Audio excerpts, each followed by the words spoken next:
Hello and welcome to this week's episode of the Combat Chatters podcast. In this week, we're going to be going over the previous UFC fight night in Mexico, Moreno vs. Rival 2. It was a pretty decent card, I thought.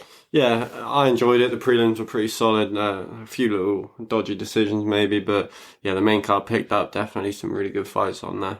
Definitely. So with the first fight, I think that you got this one a lot more correct than I did. I know you definitely did. I went for Chris Duncan. Yeah, to be fair, I didn't see the submission coming. I think it was only one of us that got that right. But yeah, first round submission for Manuel Torres, really good performance. I think that's his 13th first round finish now. So this guy's an animal. He comes out straight from the gate. Kind of got rocked with the first punch that landed, almost landed a nasty head kick straight after it. But then I thought Duncan was a bit too engaging in the grappling. He hurt him. I feel like he could have pushed away and maybe gone back to his striking. And maybe he wouldn't have got submitted so quick that way. Yeah, that could be it potentially. I thought that I didn't expect for Torres to be as strong, to be fair, which is something which I probably should have estimated, especially considering he has got that knockout power.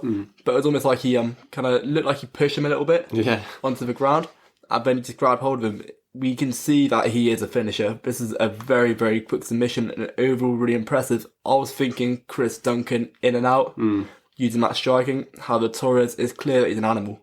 It really is. And what a nice finish as well. Yeah. I mean, he almost got the guillotine in straight away as soon as it went to the ground. And then kind of exchanged for a bit. It looked like Duncan was looking to take control of those grappling exchanges, but Torres ended up getting his back and finishing with a rear naked choke. I can expect big things from him now. In this lightweight division, he's massive as well for the weight class. He looked so big, and there's a lot of good fights around. Terrence McKinney and stuff just out of the top 15 that you can match him with. So yeah, really excited to see what he does next. Yeah, no, with that frame, it's something which I think is going to be very beneficial to that division because he's not necessarily super short and bulky and heavy, but he's built ideally really for that division. And I think that now that we've seen that as jiu-jitsu as well, that kind of grappling, because when somebody's finishing everybody in the first round for their strikes, we don't always see that grappling. If that's his submission game, because he did very well to reverse it as well. I know initially with the initial takedown attempt, he kind of threw him over. Yeah. Which, to do that to a grown man is pretty hard. It's a shame really, because I did expect to see the fight last a little bit longer. I do want to see more from Chris Duncan as well. Yeah, he's a good fighter. He is, and I feel like with this fight as well, it's a shame that it went the way it did, because obviously we want Chris Duncan to win. He's Scottish, he's from Brits, but as well as that, it's also a matter of, I think they both have so much potential. Yeah. And I think that with Chris Duncan, we've kind of seen that already, and we're going to continue to see it. However, with Torres, it's kind of something, he's just risen so quickly. Yeah, just burst onto the scene. Obviously getting that nasty knockout last year against Motto was, that's always a big sort of push that it gets fans watching, doesn't it, when you can score a huge knockout like that. And if he continues getting finishes, from somewhere like Mexico where the crowd we saw gets behind you so much, yeah, he can go big places. Getting on to the next fight, another win for the Mexican fighters, Yasmin Jauregui. I think just before we get into Yasmin's performance, I want to give a sort of big props to Sam Hughes, because she kind of stood in boxing range all night. She didn't get overwhelmed. She clearly lost the fight, did get pieced up, but just showed how tough she really is. Doesn't have the best record. She is improving fast. I think she's moved gyms recently. So, it wasn't a bad performance from her, but I think Jauregui is, one of the best women's prospects in MMA right now. And I was so impressed with her striking. Yeah, she's pretty young as well, isn't she? Yeah. I think it was was there a 7-year age difference, something like that? Crazy. It might have been bigger. So yeah, I think Jauregui, she did look very good. Sam Hughes as well. I thought the fight for the most part was generally very competitive. Yeah, I mean, Sam Hughes, you could tell that she just couldn't really beat her to the punch, in my opinion. That was the main thing. Jauregui was so much quicker that when the exchanges did happen in the pocket, Sam Hughes couldn't really get off, but she did hold her own. Well, yeah, to be fair, and I think the range as well. The range Jauregui was throwing out as well. Jauregui was throwing at substantial range. She was getting in close and she was causing damage. But at the end of the day, Sam Hughes, she did really go for it. It's a shame because when you see something like an 8-6 record, an 8-6 record does look very, very poor. However, it's not always, necessarily telling of how good a fighter they are. And Sam Hughes, like you said, she has got a lot of potential. Sharky, to see where she goes from now, though. Yeah, 25 years old, only one loss, obviously, the last fight again, knocked out very quick. That can happen in your MMA career, like we've seen it a lot. But I don't think that's going to slow down her progression much at all. No, definitely not. A very, very exciting prospect. Prospect as well, which also has, like, the hands, the power of his hands. This is an opponent which she knocks out lots of shortweights, which for the shortweight division, we don't see loads of finishes, really. Yeah. You just don't see it in women's MMA that much at all. And to think that she's doing that, she's going to go really, really far. On the feet, she is technically very, very good. So it's really interesting. It's a shame because Sam Hughes, she did do very well. It's just a shame that her career is kind of taking this trajectory. Yeah. She has got good wins, though, to be fair to her. Her record's not great, but she's got some decent wins under her belt. But yeah, it's a hard one for her, really, isn't it? Definitely so. I mean, her first fight was Taysha Torres, 2020. Yeah, not easy, is it? No, not at all. Yeah, so she's never really had easy fights. Yeah, she's always hung in that, like, we don't really see her get finished. She's kind of just a fighter where she isn't the best technically, but, you know, she's going to hang in there, and you can kind of see where your career is going to go by how you do beat Sam Hughes, because, you know, she can make it a tough fight, and then but if you smoke Sam Hughes, you know, you're going to go on fire in the women's strawweight division, because not many people do it at all. If you can exchange for her as well. Yeah. And survive. Getting on to the next fight, Daniel Zuluba versus Francisco Prado. What was your thoughts on this one? So this is probably the best I've ever seen Zellhuber fight. His performance, he could composure the entire fight. Prado, I went for, I think, first round finish for Prado. Yeah. And I think a lot of other lightweights, it would have been the case. Prado throws bombs. Yeah. And he was throwing bombs for 15 minutes straight. Obviously, he was getting pieced up, and the damage he received was to such a heavy extent. However, from the get-go, he is constantly throwing. Zellhuber, the composure from Zellhuber is beyond impressive. Throughout it, he controlled the fight the entire time. I think in the first round, maybe Prado just edged it. He landed some big shots, but as soon as he kind of gauged his distance, Zellhuber was just picking him apart. That's the thing, and he's a much taller fighter than Prado as well. Yeah. The way Prado's built, the reason why he's got this finishing power is that he's just that short and stocky and muscular kind of fighter. He's very much in your face, and he's toughness level as well. It's one of the toughest guys I've seen. That was crazy. He was taking some like pretty brutal knees as well. He kept getting caught with it as well because, you know, that's the kind of range. So he's got that lanky kind of build, doesn't he, really? That kind of that big framey kind of lean over you build. And with his kicks and everything, it all just looked so sharp and clean. But the way he was piecing it together, he looked like a really high level kickboxer. Prado, I'm really excited to see where he goes. Yeah. I would like to potentially see him work on his technique to an extent. I want to see a few less of these big power shots, because although these power shots are great, at the end of the day, when you're fighting fighters like Zellhuber and fighters who are better, Zellhuber's very early on in his career. He's very young as well. A lot of young fighters on this card. Yeah. Very young in his career. When you start to fight these more experienced fighters, they know what to do against fighters who are throwing with big shots. These fighters who can control the range. He's not tool for that division. He's not got long range for that division. It will only get him so far. However, overall, Zellhuber, what an impressive performance. Yeah, and Prado, I completely agree with you on that take. That, you know, you do want to see him sharpen up. I don't even remember him throwing a jab, to be honest. It was just all kind of bopping his head, trying to get on the inside.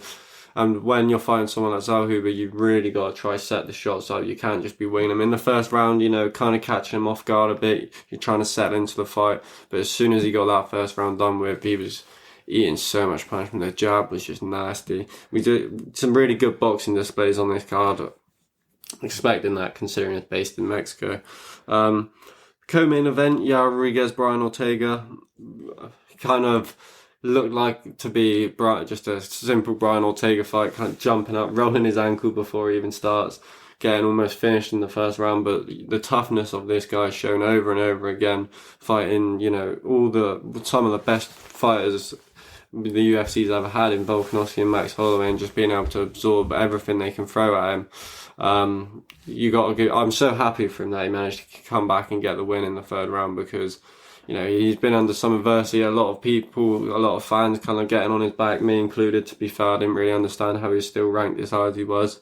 But this is a massive win in his career, and he's been personal life as well has been hard for him. So it's just glad to see him back in the UFC with a good comeback win. Yeah, no, definitely. So, and talking about the toughness of him, Yair Rodriguez was piecing him up originally in the first round, but you can't disrespect him. This is somebody who went to a 5-round division with Zombie and beat him. Zombie does not throw light bombs. 5 rounds of Volk. Volk he doesn't hit lightly at all. No. And he beat him up that fight. It was bad, that one. Exactly. And the last one there, I mean, although it's registered as a KO, TKO, was it injury? Yeah. Like an arm kind of like... Yeah, shoulder. See, this is somebody who isn't losing due to being finished at all, and the punishment he did take, not to say that he wasn't doing okay on the feet, but with Yair Rodriguez on the feet beats almost every fight in that division. Almost. Definitely.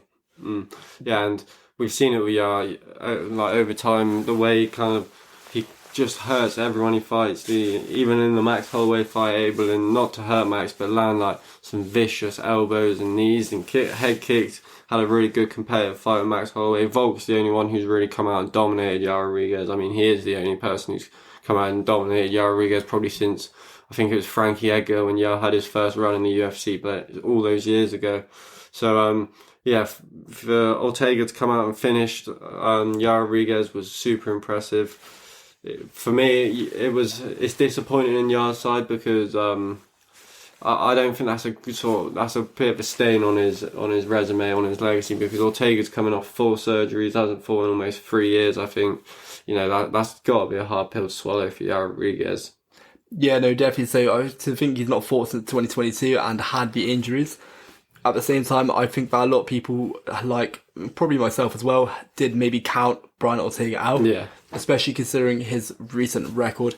When we look at fights like this, though, we have to kind of think to ourselves, well, fighters like Brian, they've lost to the best their past few fights. And Brian, although he's not had loads and loads of fights, he's been in the UFC for almost 10 years now. Yeah, it's crazy. Since 2014. 19 fights since 2014. Doesn't seem like necessarily like very few. However, the amount fighters tend to fight, that's not a great deal of bouts over a space of a 9-year period.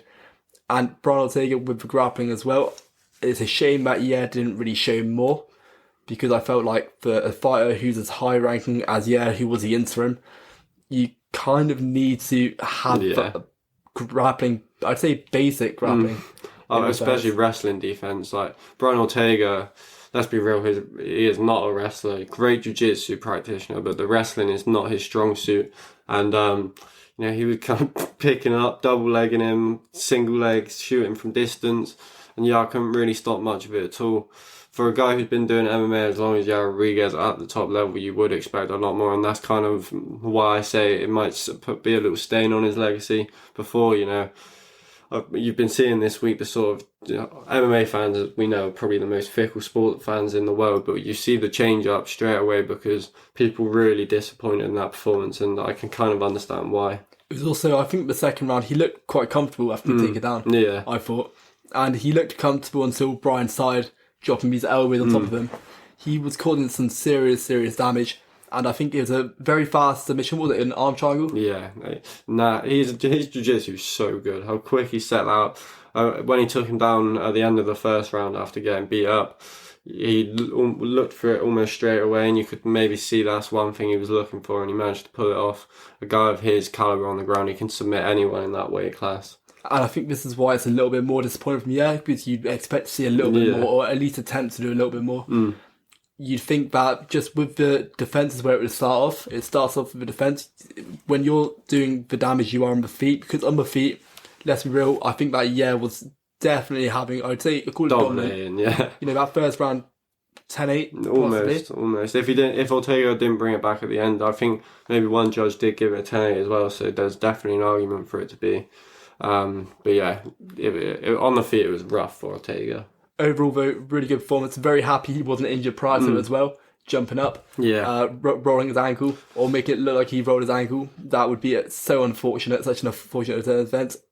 I'm excited to see where he goes next. Yeah, and one good thing to see, obviously, him and Tracy Cortez, fellow UFC fighter, he's been kind of slandered. I think they split up, and I mean, we saw his new girlfriend in the octagon, and he is not doing bad for himself there as well. So, Ortega shouldn't be getting the hate he was getting for that. He's not doing bad for himself again.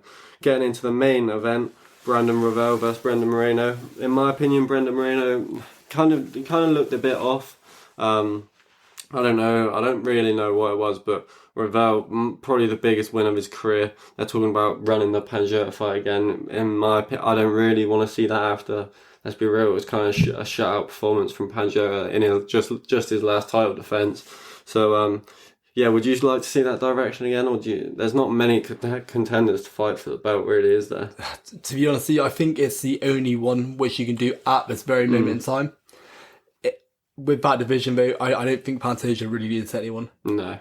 And that's just how it is. We thought that about Volk, but I'd say with Pantoja, it's significantly more dominant. I think it really is. I think that with Pantoja, I can't see anybody beating him at all. It feels like he kind of outclasses everybody. Yeah. And he has, even when he does have relatively competitive fights, which they are relatively competitive, a lot of these, they're going to be their competitive fights. They're these contender fights. I do feel like he's not somebody which can really be beaten. No, he's just got that dog in him. It's the funny thing is he doesn't even have that 5-round cardio.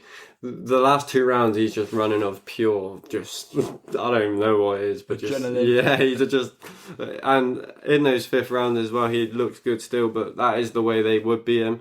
What about if obviously we'll be talking about Muhammad Mokaev if he wins? I think that might be 6-0 in the UFC if he wins this weekend, beating Alex Perez, who I'm not sure his ranking dead on, but it will be pretty high. Could you see him jumping in front in the queue over Royval if he wins? I'm not too sure. I'm really not. It depends on how soon we're planning on having Pantoja fight again. 301 Brazil, I'm pretty sure. So 301. Yeah, that would be. To be fair, that's still probably like 4 months away. I feel like they'd probably most likely do Royval again, and I think that would be quite an early one. I mean, it would be quite cool to see, like maybe him fight Moreno. Yeah, that'd be pretty cool. Yeah. However, I just feel like that's a very early fight to make. I think that's way too early. I think that Mokaev still has a lot to work on, especially against Pantoja, and I don't think that's a comfortable fight at all. At the same time, though, if they do want to switch it up, then I think that would be probably the direction to go in. And I think there is rumours that Royval has torn his knee as well, which would completely rule him out for UFC Brazil. So maybe Mokaev is the only guy, maybe Almir Albazi. But getting on to Royval's actual performance last weekend, overall really good. The grappling he did way better than I thought. Not really any problems. Kind of really just outstriking Moreno, just constant pressure. The output was the most impressive thing. How many strikes he was throwing throughout the rounds, and really managing. I think maybe he lost the first 2, maybe, but really pulled it back in the last 3 rounds and the championship rounds of the fight. Yeah, no, with Royval, he, like you said, maybe the first 2 rounds, they were probably a little bit more competitive. However, Royval, he took control of that fight. Yeah. He did. And that long jab as well. Moreno, I felt like his striking at the time was a bit wild and it was a bit too heavy as well. Definitely. He needed to kind of try and piece it up together a little bit better, especially considering he would most likely theoretically have that grappling advantage. Especially when you got a grappling advantage, you should hopefully be confident enough to, if you need to, shoot and take it to the ground. Although Royval did do very good in the grappling exchanges. He did do very well. The shots he was throwing, these big overhands, they weren't connecting at all. Royval was too switched on. He was too much on it, and he was able to win it, I'd say, relatively comfortably. Yeah, in the end, there were some people going Moreno, which is just crazy. Like, I don't think that at all. But yeah, in the end, it was reasonably comfortable. So really interesting, though. It's a really good fight for Royval as well, because the last one was it was a shame how it ended. And I kind of expected this fight to be, I don't know why, because they've both developed as fighters so much. I kind of expect it to be a bit similar. Yeah, I know what you mean, because they're both, even though they have improved so much, their fights are like, you look at Moreno's last fight with Panjota and the Royval, the way he knocked out Nicolau with the knee, it's just they've still just put on such exciting fights, and they fight at such a high pace. Where this one, was probably the sort of slowest fight we've seen between these top flyweights in a long time. Usually every fight at flyweight is a crazy war, like especially championship fights. We've been treated so much to the fight, so although this fight was very good, it kind of didn't live up to expectations in a way, did it, in my opinion? I think it played out differently to how I expected it to.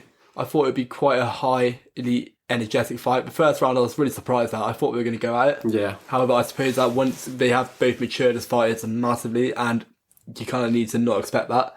You know, I feel like because we see a lot of Pantoja fights, because Pantoja's the champion like almost all the time, and because he's always fighting his contenders or he's always fighting for belts, everyone he's fighting, it's always a really highly energetic fight. Yeah. And I feel like with these flyweights, the only flyweights these flyweights can't knock out are each other. They finish everybody in their division apart from each other.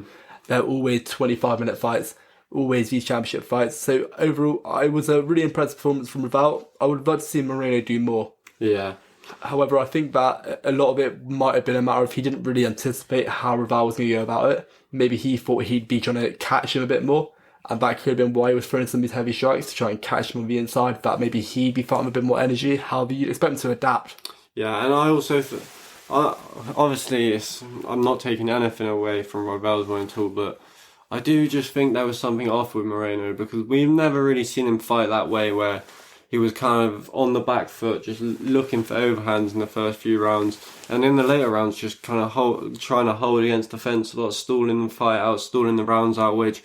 like, if you told me Moreno would be fighting like that a year ago, I would have never believed it. He has been one of the most entertaining UFC flyweights we've ever seen. But all the wars he's been in, I think, could that maybe be slowing him down the altitude? Do you think there's anything down to that, or maybe just a bad night at the office? I think most likely a bad night at the office. I really do. I feel like maybe there's a game plan which didn't quite work out. We never really know what's going on with any of these fighters. Really, we never know what the plan is. We never know what they're feeling. Maybe he was feeling off. Maybe there was a lot of it could have been, you know, the nerves of fighting in Mexico. Yeah, that could have been what a lot of it was. You know, this big card they were fighting.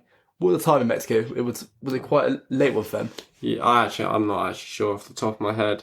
One thing I do look at though is how much damage Moreno has took over the last few years. It's got to take something out of you, right? Like, I think he got knocked down like 4 times by Figueiredo.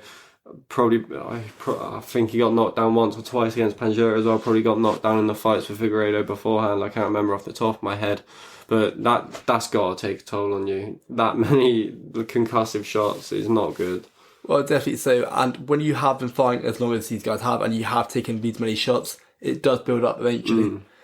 He's 30 years of age. Yeah. Over a period of, because you got to think they're probably training for at least like 20 years. Yeah. The majority of them. I don't know how long Brandon Moreno's been training himself exactly, but a lot of these guys who are they've taken a minimum of 10, 15 years worth of damage, whether it be through sparring, whatever it is. It does all build up. So perhaps maybe he has reached that point. However, I don't want to say he has. No, you never want to say it, do you? Really, because it's just. I feel like it's an easy thing to go to. You see with MMA fans a lot, they'll just, he's washed up now. Where I think me and you, we kind of pride ourselves on a fan that would never be sort of just throw a fighter away like that. Like, these fighters go through so many different things throughout their camps. It's most likely down to something like that. But it does worry me that just that much punishment, like so many wars, he's put on so many great fights. Yeah, I'd like to think bad at the office. I really do. Hopefully. At the same time, though, when you have had that many wars, it is always an element of it. It's all going to be up to him, really. It's going to be to see where his career goes from now. Because will it stay where it is? I think the most likelihood is that he's kind of going to stay around where he is at the moment. And he's going to fight like that for a few years. But if he starts spiraling downward, then we know why. Yeah. So getting into the main card next week. Match now. For some reason the name's not on my Google right now, so off the top of my head I don't actually have who he's fighting. Does it say it on yours? So what, this week? So match now. I believe he's fighting the Steve Erceg. Oh yeah, Steve Erceg, of course it was. Australian. Erceg been super impressive since he's come into the UFC. kind of two not dominant but a good wins over Dvorak and Alessandro Costa. Technically a brilliant fighter. Kind of both these fighters are known for leaving their chin up in the air. For me, they're both going to land good shots. It's going to be a really competitive fight. It's just about who can absorb that damage better, maybe. And well, how do you see this one playing out? So with Machinel is so finishable in my opinion. We see him against, I know that Nicolau and whatnot are very heavy hitters. Yeah. And I'm aware that he has had some really challenging and tough opponents. I think that the energy which Steve Erceg brings, he is on you from the get-go. He's one of these flyweights. I mean, all flyweights are kind of on you, really, aren't they? Yeah. There's no such thing as like a non-energetic flyweight. They're all kind of just on you from the get-go. With Erceg, he mixes up so well with the striking, with the boxing. He's got very like Muay Thai kind of style, I think. Yeah. And even when we've seen him go to the ground in his first UFC fights, he's looked really competent there as well. You know, you can just see how technically good he is. Just in the strike and really good long jab. Against Alessandro Costa, there was moments where if you do hit him, I don't think he necessarily reacts well to it. It doesn't look like some people, they get hit and they confirm it and march through it, where if you hit him with a big shot, it does seem to back him up a lot. I think that's the only way to beat him, really, because he's so great technically. And Schnell definitely has the sort of capability to do that. We see him set up these power strikes a lot of the time, the long leaping left hook. He covers a lot of ground with these strikes, and I think there is a small chance of a finish for him, but I go Steve Erceg. I'm going to go third round TKO. Okay, so that's interesting. I'm going to go second round TKO. I think with Schnell, a lot of it is he does have these long range strikes, like you said, and he does have a lot of tools he does use. However, I feel like at times he fights in the centre of the octagon, but he's very easy to catch. And I think that the way Erceg moves, the pressure almost, I wouldn't say that Machinel himself is, I don't want to say great at taking a punch, because that's a very... He's not, let's be real. I know, but it's a very ignorant thing to say. However, we've seen him take big shots, and he kind of covers up, and he doesn't respond well to it. For somebody who fights the way he does, you'd expect him to be a little bit more of a tougher counter-puncher. Do you remember the Muradaji fight? Did you ever see that? Did you remember seeing that one where he was just hitting him with all the elbows and stuff and just getting hurt, and he did come back to win in the end? But yeah, you can kind of see, you know, we don't want to be on here saying that these fighters don't have chins, but we want to we say what we see, you know, and he does not take a shot well, let's be real. Yeah, so I think this is a dangerous fight for him. I can also see Erceg though getting caught. Yeah, very possible. The way he goes in, Matt Schnell, he's a very, very dangerous opponent. When somebody's got almost as many, you know, finishes, wins, finishing losses, wins, it says it all really. Yeah, he's been finished quite a few times, but look at who he's been finished by. Yeah, it's top at the top, isn't it? All very, very dangerous flyweights, and he's a very dangerous flyweight himself. It would be to see how Erceg does. I think Erceg will mix up, I think, a lot of the grappling. I think that's what's going to cause a lot of issues. Yeah. I think that's going to be more a matter of just wearing them down. And I think I can see it happening relatively early in the second round. However, I can see this going either way, to be fair. Yeah. I can see both of them getting finished. I'm going to go with Erceg on this one. Yeah. This one could be a really good fight, though. Definitely. Getting into the next one, Umar Nurmagomedov versus Basmat Almakhan. Let's be real. Did you ever hear of Buzzcut before this debut announcement against Umar? Because I can't say I have. I think it was UAE Warriors. Yeah. So I had no idea. But can't say I watched too much of that. It's good though. I've watched a little bit of it. And yeah, I mean, doing the research for this, let's be real, this guy is an animal. He's a finishing machine. Has some of the most brutal knockouts I've seen, especially at this weight class. Bantamweight he's got serious one-punch power, great wrestling, really good kicks. I think it's a good test for Umar, a really good test for Umar, but a horrible debut fight to take. Yeah, it's a very tough fight for Bekzat. It really is. Umar, he's been so consistently strong in all of his fights. And it's interesting because when you first hear the name Nurmagomedov, you kind of think just could be kind of wrestler, but he mixes it all up really. His kicks as well. Yeah, nasty kicks. Bekzat, he's done very well so far in his career, and he's looked very good. And like you said, he's got some brutal finishes, and his striking as well. I think he's more of a top heavy striker. Do you know what I mean? Yeah. He's more of he likes to strike more with his hands and his legs. Where I feel like Umar, he kind of uses, the way he uses his front kick, we don't see that like too often, but just not only the damage it causes, but the distance management. It's so long, isn't it? Yeah, and it's so interesting as well. It's not something which we see. It's almost like a taekwondo kind of. Yeah. Which is interesting because we don't see a lot of that in the UFC at all. This is going to be a very exciting fight. This could potentially be a war as well. Yeah. The thing is, though, I don't know if Bazcat can really have a war because he hits so hard. If you're really taking clean shots off him, I think he'll finish anyone at that weight class. But the smart pick is probably Umar. I think, you know, if you're like a betting man, or you like to kind of go against the grain sometimes, Bazmat isn't the worst pick on the card. Let's be real.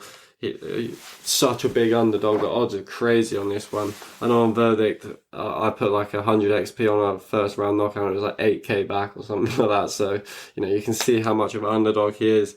And one loss in his career come a bit earlier in his career. I think he's on a 9-fight win streak, coming by submission. So there maybe kind of is that weakness there from Kazakhstan. So he probably is used to that wrestling style. Let's be real. Really interesting matchup. But I'm going to go Umar. I'm going second round submission. I just think the sort of experience in the UFC and getting someone like this on their debut is probably best, because these guys might run into each other again down the line. And I wouldn't be surprised if this is like a fight where someone comes into the UFC and looks really good on their debut against a high-ranked opponent like Kevin Holland did against Thiago Santos back in the day, or more recent Diego Lopez against Ivloev. So it wouldn't surprise me if this went the distance, and Bazcat had really good sort of moments in this fight, but I think Umar's the smart decision. So this is an interesting one because I think this could potentially be like quite an exciting war, very competitive fight. I also think though Umar's the type of fighter who will just hold him down if that's a smart pick, if that's a decision. I think we've seen it before. Yeah, definitely. I feel like we saw it on I can't remember what card it was, but it was a very wrestler heavy card. It was, do you remember, because we broke down was it Nate Maness fight, where we thought Nate was going to do really well, and it kind of just went to a 3-round grappling decision. Was that on the Gamrot? Yeah, it might have been, yeah. I'm not too sure, but I feel like I've seen it before. And I feel like with Bekzat, to be fair, he isn't actually bad at wrestling at all. No, he's good. He's very good at wrestling. However, Umar's wrestling, you know, it's a family name. You'd expect it to be what it is. His wrestling is so high level and it's so dominant. I think that Bekzat, he could survive on the ground. I really do. And I don't think that necessarily he's the submission threat, although I think it will be there. I don't think it's going to be as prominent as people might make it out, because I think that there's a high possibility Umar could keep on the ground. With Bekzat striking as well, with how dangerous it is, I also don't think that Umar's going to want to exchange a missile. No, maybe. I think because Bezcat does kind of like staying on the outside, you know, and then he will blitz in with big explosions. Really I really like to watch his footwork. He fights like a fighter who should be on the inside, but, you know, he'll bounce around for a while, kind of lure you in and then look for those big shots. Where I think Umar, he will have a lot of success before the takedown, where he'll just be hitting leg kicks, snapping up head kicks, front kicks, like we've talked about. So I think he'll do it in a smart way. He's not just going to go out and shoot straight away, because you can see he does like to show off his striking. And after a brutal knockout in his last fight over Ronnie Barcelos, maybe he's got the itch for that again. You know, once you start knocking people out, everyone talks about the feeling it gives you. So, yeah, this wouldn't be the right fight to try and do that in, but I wouldn't be surprised if he keeps it standing. I think with Bekzat as well, staying on the outside, that's kind of perfect for him, really. Yeah. Especially with these kicks, because the way he uses his kicks, the range, he'll push you back with it. He'll throw so many leg kicks you won't be able to get in and blitz in. Who do you think's a better kicker? Umar, yeah, I'd say so. Yeah, more variety to it, isn't there? Yeah, it's that he throws everything really. He throws switch kicks, leg kicks, the front kick. I also think as well, just the rate he throws them at as well, it's almost like he's kicking a bag. Yeah, like it's just continuous repetitions, and we saw it earlier on prior to the UFC. We saw some of his like finishes. Yeah. and it was just literally like, it was roundhouse after roundhouse after roundhouse after roundhouse. Yeah. I think there was one where it was like 4 or so on the same side, back to back. So I think that, like you said, I don't think he's going to necessarily shoot from the get-go, because I don't think that's the intelligent thing to do. I think that puts him at a lot of risk, and I really do. However, I can see him doing it more as like a defensive measure. Yeah. And then at that point, he's holding him down and he's just looking to cause that damage. The submission threat is going to be there. How I don't think it's going to be super prominent. I really don't. I think it's going to be more a matter of just slogging it out. Maybe, yeah. I'm going Umar decision on this one. To be fair, yeah, Umar decision might be a good call. I do kind of get carried away and just go with finishes a bit too much, but yeah, maybe I'll change that to a decision as well. But going into the next one, Mohamed Makayev, the Wigan Dagestani, it's finally got a good wrestler we can claim over here now. Fight probably the biggest step up in his career, fighting Alex Perez, coming off a long layoff, so it's had a lot of cancelled bouts. When I say a lot, I mean a lot as well. Going into this one, Perez, decent jiu-jitsu, but Makayev does bring that different intensity with that wrestling. We see the chain wrestling, we spoke about it time and time again after on these podcasts. So it would be really interesting to see with Alex Perez deal with that. I don't think he's going to have much success doing it. But if he does keep this on the feet, let's be real, it's a very winnable fight. There's just not much chance of him being able to. So it's really interesting. He's had so many cancellations. I think over the past, 3 years, he's had 4. Over the past, 8, he's had or not 8, but over the past, 5 or so, he's had So many. And it's interesting because the only people he's lost to are, I believe it's Benavidez, Figueiredo, and Pantoja. Now, these are 3 people there's no real shame to losing to. He's not really had a easy fight he's lost. He's not lost an easy fight, he really hasn't. And I think that this, depending on how Alex Perez looks, when you haven't fought over the space of a year, and when you keep having these cancelled bouts, and when you're someone like Makayev who is getting better and better every fight. Makayev is very young. He is a very, very young fighter. 23 years of age. Yeah, it's crazy, isn't it? He is constantly getting better. He's like you said about Rojas Jr., getting better. Obviously, Rojas is a few years younger. However, 23 in MMA, when you're a ranked fighter, and when you're fighting in a relatively competitive division, that is very young.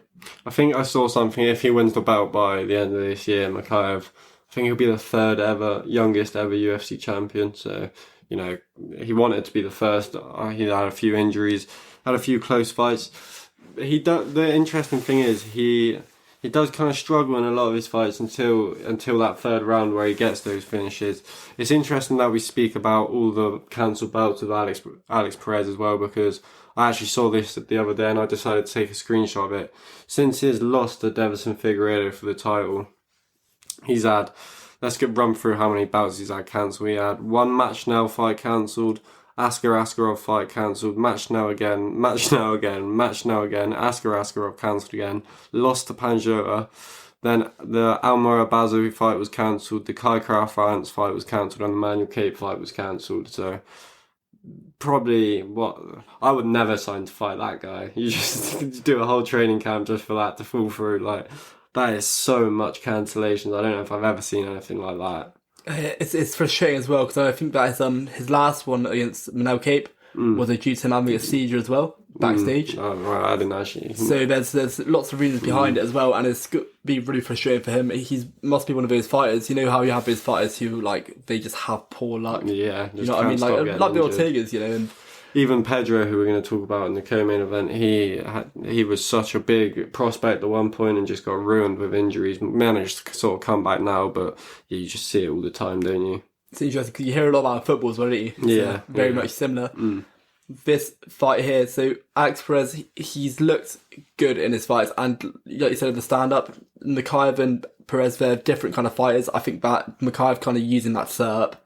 He's kind of a bit more rangy in his fights. He's kind of uses it to get close to you, and then he wants to take you down, and then he wants to cause damage. He's very, very offensive on the ground.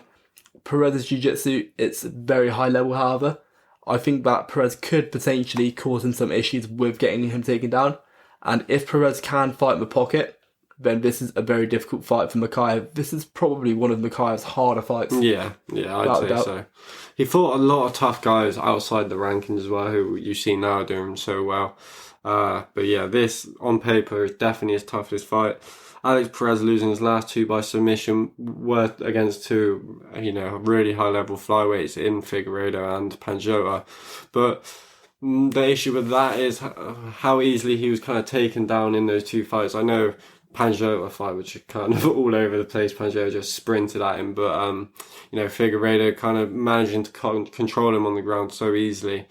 And Mikhaev probably brings a higher level of actual wrestling, maybe obviously not jiu-jitsu as those two, but maybe brings a higher level of wrestling. So that's why I see Alex Perez really struggling. I think I'm going to go Mikhaev decision this time. I think he won't find the finish in this one. Alex Perez, fought some top level guys. Mikhaev could easily go out and submit him, but right now I just think he'll have the whereabouts to kind of stay safe where he is on the ground. But I just think the intensity from Mikhaev is so hard to deal with as a fighter.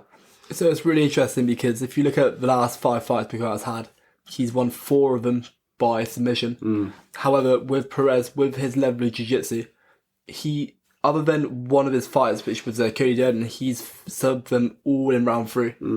All late into round 3. Yeah. And this kind of shows really how it is. A lot of it's just wearing him down and persistence and carrying on. With Perez, with his jiu-jitsu, he has got good jiu-jitsu. He has got good jiu-jitsu, and this is something which he will have been prepping for. And for all we know, he's had like a 2-year-long training camp, right? And really. Another thing, apart from the Cody Durden fight and the Malcolm Gordon fight, he's almost been submitted in every UFC fight so far. Tim Elliott almost subbed him. Cody Durden, I think, had a guillotine locked at one point. And Filial had almost ripped his knee in half and got subbed straight after it. So, there is vulnerabilities there. He'll never tap, that's for sure, because, if he was going to tap, he would have tapped with that knee bar. But there is a possibility he gets subbed. I don't know if it will be by Alex Perez, but one of these days, maybe one fighter will do it. I think Alex Perez could do it. Yeah, he's high enough level. Filial was probably maybe a little bit higher level, really good sort of practitioner who comes from Brazil, but Alex Perez has submitted a lot more high level guys, so it will be very interesting. So it's interesting about, but I was going to go Mikhaev decision, although I could see Mikhaev's getting sub now. Now that you said that. It's possible, isn't it? I'm going to stick with my original prediction. I'm going to go Mikhaev decision. I think that he's going to throw a lot of submission attempts. I think maybe he's worked on his submission defense. Maybe he has. So I'm going to go decision. I think it's going to be a close fight though. Yeah. I really do. I think if Perez can land enough on the feet, if he can land enough strikes in quantity, and just if he can cause some damage as well, especially with these kicks, if he can cause some real damage to him, then he could potentially win the scorecards over. But for the most part, I think Mikhaev with the takedowns and just the general ground control, I'm going to go Mikhaev decision. And I really want to see a bit more from Mikhaev on the feet in this one, just because, he has such an extensive amateur background. There was a lot of talk about how good he was on the feet, and then obviously coming into the UFC, submitting Cody Durden so early because he dropped him with the flying knee in like the first minute of the fight. But there's been a lot of vulnerabilities for me, and when he's maybe getting the title shot next, what happens when Panjota starts stuffing his takedowns? Panjota stood and struck with Moreno, almost knocked him out at points, struck with Figueiredo over 3 rounds and didn't get finished. Like, this guy is decent on the feet, like pretty good on the feet, Panjota is as well, so... Yeah, and rocked Ravel twice as well, almost had him on skates. So Mikhaev's got to really sharpen up if he's being rushed into a title shot this quickly. So yeah, I want to see some of that as well. I do just think it's very early there for a title shot, and this is why I think he has so much room for development. He's doing so well. How there's just so much space for it. I think it was Perez fight as well. If we see Perez, it's a shame because his last 2 fights, although they were both losses, they're against Figueiredo and Pantoja. Yeah. And he had fights booked against Manuel Cape, who we look at now. Yeah, Manuel Cape. Those fights I kind of wish happened as well, but so moving on to the co-main event, Victor Petrino undefeated against Tyson Pedro. I actually think this is a very good matchup, stylistically really good. both fighters enjoy fighting on the outside. Pedro, we know he has a nasty Brazilian Jiu-Jitsu game as well, but he's just a big time finisher all round, really. How do you see this one playing out? So this is one I'm actually very uncertain on this one. It's really hard. I feel like Petrino, he kind of, you know when you see someone who has like a presence, you know what I mean? Yeah. Like he just has that presence that kind of just, scary, he's there, and he's just, he finishes as well. Like the shots he lands, all it takes is one punch. Yeah. It literally just takes one punch. And with Tyson Pedro, I feel like it takes maybe just a little bit more than one punch. Although they both have the wrestling, like you said about the jiu-jitsu with Pedro. That jiu-jitsu is there. I think this is going to be a finish. Yeah. Either way. Yeah. And I'm not too sure who yet. I think what could happen is I think that I could go the ground in the first round. I think maybe Petrino might shoot for a takedown. We do see him. He is very, very heavy with his shoots. Or not so much with his shoots, but more with the takedown itself. So I could potentially see that taking place on the ground. Maybe first few minutes it stays on the feet. However, I think second round, feet is going to catch him something. Yeah. And he's going to finish him. That's what I'm going to go with. Wait, second round, who did you go? Sorry, Petrino. Petrino, yeah. That's the same with me, but I'm going third round Petrino. I think, you know, Tyson Pedro is a real tough dude.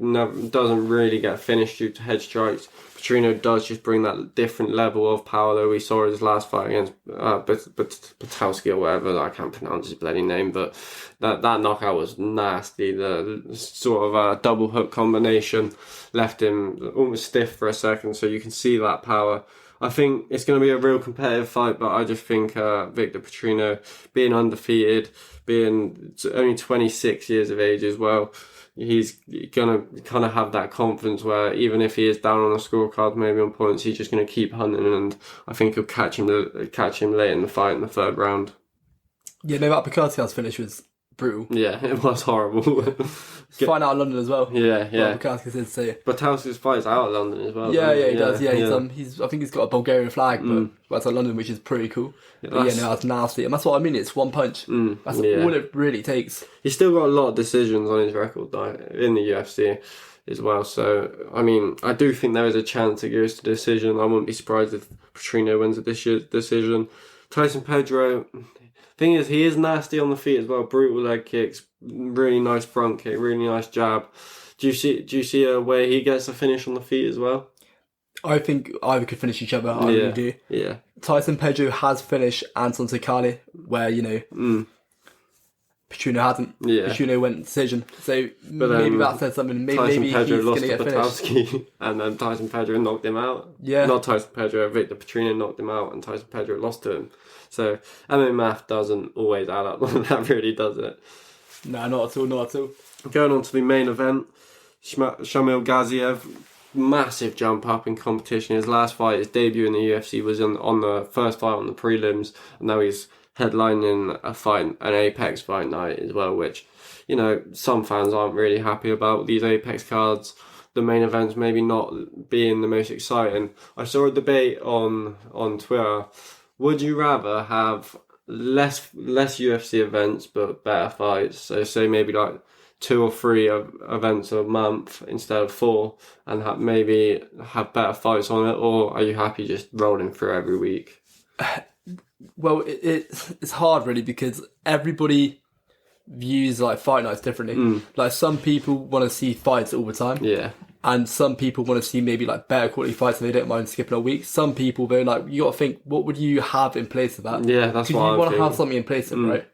Yeah. Maybe they did something, maybe like, they have like tough and whatnot, but maybe it's just once, maybe like a big roundup or something, or like maybe something completely different to what the UFC is. But that, I think that having it every single week, although you can say that this isn't a great fight night, although you can say that there are too many fight nights, it's better than nothing. Yeah, that's my opinion too.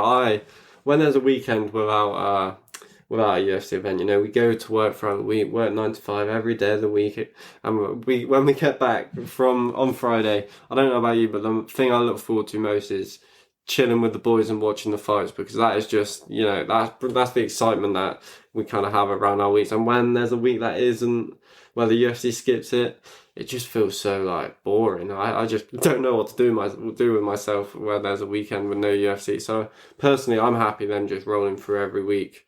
And I don't hate this main event. What's your thoughts on it? I don't hate it. I think that it's hard because there are so many good fights on at the moment. There really are. And I feel like that's why 300 is maybe a little bit more disappointing for the main event than what we would have hoped for it. Not because it's necessarily a bad main event, it's a very good main event. Yeah. However, there are so many fights which have just happened and which are happening. We got, Mali Vera, we got Volk just fought Topuria. All of these fights, there are only so many fights you can book. Although the UFC right now is stacked in almost every single division, there are only so many fights you book. So for the most part, it's not necessarily a poor main event. And Rozenstruik is exciting. Rozenstruik is very exciting because he did look good in his last fight. I will say though, I think that Bidet, I was expecting a little bit more from him. Yeah, he looked terrible. He didn't look like what I thought he was going to look like. I thought he looked, in his previous fights, I thought he looked really good. I really did. So for that to happen, however, maybe this is going to be a really exciting fight. It'd be interesting to see how Rozenstruik does in this fight. He always finishes or gets finished, and I don't feel like Gaziev didn't finish Bidet in the first round. No. And that's a fight which he could have finished in the first round. So unless he's going to take him down, unless he's going to finish him early, I think he's getting finished. Yeah, same. Not a bad fight night at all. The fight night card itself, it's stacked. Yeah.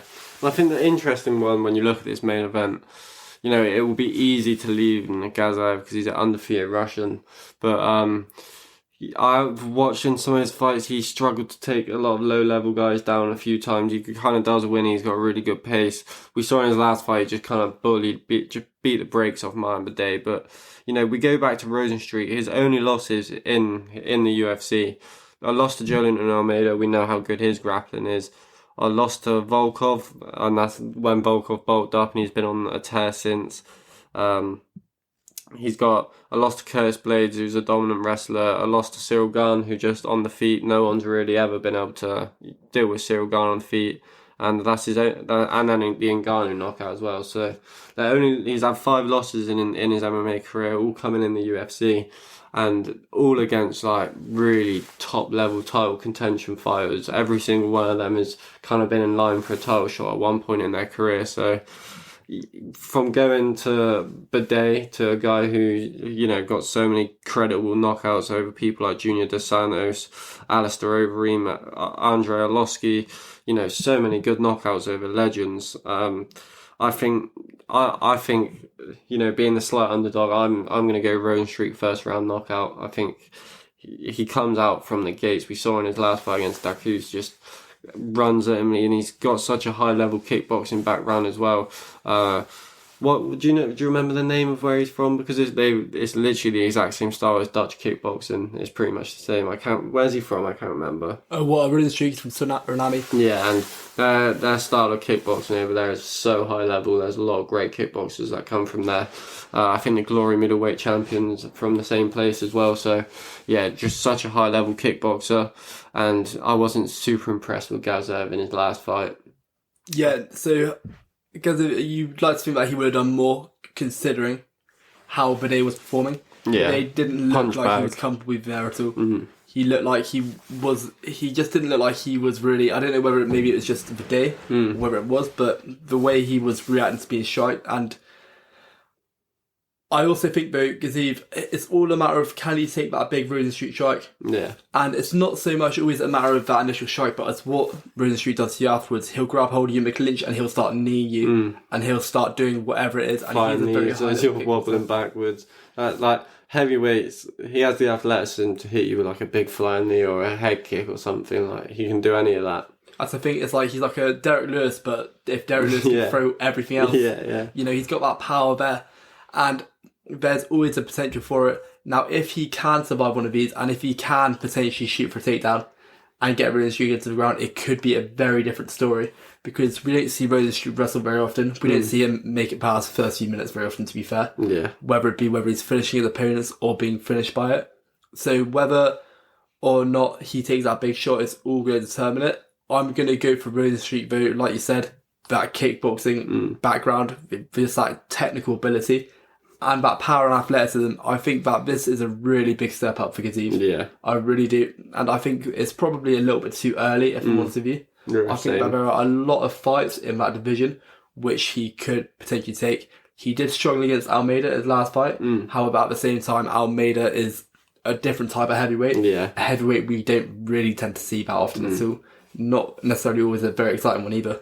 No. So I'm going to go Rozenstruik. I'm going to go first round finish. I think if he's able to not even catch him, he doesn't need to catch him, he just needs to charge him. Yeah, I think he will. Like, he does in most of his fights, and I don't know if Gaziev will be able to deal with that level of power. Wrapping up, there is just a few little news bits we can talk about. I think the real fun one to get stuck into first is Ryan Garcia, the boxer. You know, we won't talk about many of them on this channel, but we are today. He's coming on Ariel Helwani's show, saying he could beat Sean O'Malley in an MMA fight. He's been tweeting Dana White saying, get it done. And Sean O'Malley's response was probably one of the funniest videos I've seen in a long time. Him and his coach, you know, doing some sort of booger sugar, just like Oscar De La Hoya, you know, he loves to do. So, yeah, it was just a funny response, a really funny situation. And Ryan Garcia just seems so deluded. I hate watching that. It's just like, have you got no one around you to tell you to like chill out? Like, if I was doing something like that in his situation, I think you'd hope your mates or someone around you would say, mate, this is a terrible idea. Yeah, no, it's interesting really, because like you said, it's when you make comments like that, when you make statements like that, it does just make you look a bit silly. Like, it really does, especially considering you look at O'Malley. O'Malley has lots and lots of different tools which would probably shred a fighter like he would Ryan submit him so quick. Yeah, and that's the thing. Or like, kick him in the face. He could do whatever he wanted, really. I mean, in all fairness, though, if Ryan Garcia, you know, got into the pocket, maybe. Yeah, you know. And maybe he was talking about boxing. Yeah, no, he wasn't. MMA. But maybe if they were talking about boxing, you know, he probably would. Yeah. I mean, Sean O'Malley has called him out in boxing, which we have seen a lot. But for Ryan Garcia and it's just mad. He said on the Ariel Helwani show, he was saying like, oh, I just wrestled my security guard outside, and he's a good wrestler, and I can out grapple him, and it's just like, are you alright, mate? Like, it's just so weird. How much you pay your security guard? Yeah, that's what everyone was saying. Like, your security guard's on your payroll, mate. He's not going to start throwing you around, is he? Injuring for his next boxing fight. Yeah, but he just seemed charged up and weird. Like, Ryan Garcia's on some weird sort of public tour at the moment. I don't really know what he's doing. But, I just thought that was quite a funny thing that we could touch on. The next thing, Sean Strickland. I feel like we should make this a weekly segment, just like weekly news on Sean Strickland. What's Sean Strickland done this week? Because every week we've got something to talk about, really, haven't we? And this time he's getting some beef with some Navy SEALs. It's really interesting because you'd feel like these are like people which Sean Strickland wouldn't. Yeah, critique. Like he'd respect them. Yeah, like, you know, but I don't think he respects anybody. No. He has no respect. I think afterwards he did like post a video saying like, you know, but this guy's a real dude. And oh, really? I didn't see it. It was because it was a Navy SEAL. He was talking about he was in his hippie gym. He described it as. And but no, there were loads of responses from different Navy SEALs and whatnot saying that, you know, Sean Strickland, you say you take souls, we take many souls every year. And that was it was a weird video that guy did. He's like, we take real souls, brother. Yeah, I think it's an interesting thing to say. It's probably not great for your image, to be fair, if I'm honest with you, and it is like very disrespectful, albeit considering what they do. I think he said, "What did he say? You fight for your purse, we fight for your freedom." Yeah, like well, I don't know if is it the Navy SEALs fighting for our freedom. I don't know how it was going on. In America, it's military, so yeah, they would be. They're like they're the elitists, if you know what I mean, or they're like up there. So yeah, I'm not too sure of like the US military works. It's not something which you should probably be saying though. Like, it doesn't make you come across great. It makes you look a bit foolish, in fairness. Yeah. What you're saying, Sean Strickland looks foolish, or a little bit. You know, you got to think. But like, then that's just Sean Strickland. I don't think that I don't know why all these Navy reserves start responding to him. Just you can see he's just a bit of a nut job. Sean Strickland, just never respond to Sean Strickland. Like, you'll get yourself in trouble by responding to Sean Strickland. No, you got to think about like that's David Goggins for Navy SEAL. Yeah, but David Goggins, Coach Tony Ferguson, and I mean Sean Strickland's gone at him a few times too. That to say the least. He didn't coach Tony Ferguson either, but he was there with the camp, wasn't he? Conditioning, though,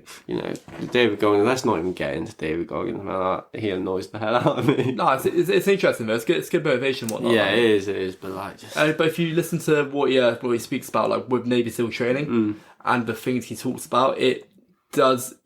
Although in fairness, Sean Strickland's like training is going to be beyond intense and probably some of the most intense training you could possibly do for a sports person. It's not the same level of psychological training. Like, you got to think, if you're in the Navy SEALs, they're training you to be captured. Like torture training. Yeah, exactly. Stuff which you're not gonna be doing in the UFC. Like, no one's training you to be tied to a chair and force government secrets out of you. Like, Sean Strickland, well done, mate. You can beat him in a fight, but I don't know what he's bragging about. Like, you're just trained to punch on in the face. These guys are doing way more impressive stuff than Sean Strickland. Let's be real. They probably would have done more against Dreykus as well, right? But no, on shot level, at him instead. Nothing against Sean Strickland. It's just a silly thing to say, really. And I think that a lot of it is like with the UFC. A lot of these fighters are just doing things to I don't want to say keep themselves relevant, because he doesn't need to keep himself relevant. But they're just, like you said, with the same thing with Ryan Garcia. They're always just posting media to just keep them in because there's the whole thing with like the UFC, like ever since like Conor McGregor, really, like or even beforehand you had like Chael Sonnen and whatnot. However, Conor was probably the first big example of when it became mainstream to the world. It's all about promoting yourself. It's all about self-promoting. It's all about building yourself as a brand. I don't know if Sean Strickland's trying to build himself as a brand. He's done it in a very strange way, but it worked. I mean, we saw how many people were calling that fight a robbery when, come on, let's be real, me and you know that fight wasn't a robbery. He's built a weirdly dedicated fan base of, I don't want to call them incels, but, they're very... No, I wouldn't say that though at all. Nah, mate, the Sean Strickland fans are weird, man. I swear, if you make one tweet saying, I think he lost, you'll have like 100 people on your case about it, and... Yeah, it's a dangerous place, the Sean Strickland fan Twitter. That is somewhere you don't want to be. Incel's like a harsh word, but you know what I mean? What is an incel? To be fair, I should have probably known what that means. Well, exactly. Yeah, but Sean Strickland, we expect this stuff from him. He does so much crazy stuff that we could kind of start making predictions on what he's going to do next. So... yeah, there's just so many mental stuff in the media with Sean Strickland. You don't really know where he's going to go. What do you think about the next fight for him, realistically? Do you want to see it run back with Adesanya maybe? Or maybe they were talking about the Dricus rematch. What do you want to see? I mean, there's only so many fights you can make, really, isn't there? I want to see the Cannonier one, to be fair. Cannonier beat him, really close fight. Maybe not his last fight, the one before. I think that's... probably a logical step to go. Maybe, but do you think Cannonier might deserve like a title shot? Yeah, but he won't get it, man. He puts everyone to sleep. How about Cannonier fights Strickland and then the winner of that fights the title? I think that's the way it should go, yeah. That's all we've got to talk about on this week's episode. Make sure you subscribe, follow us, rate us 5 stars, share us around. We hope you enjoyed and we'll see you on next week's episode.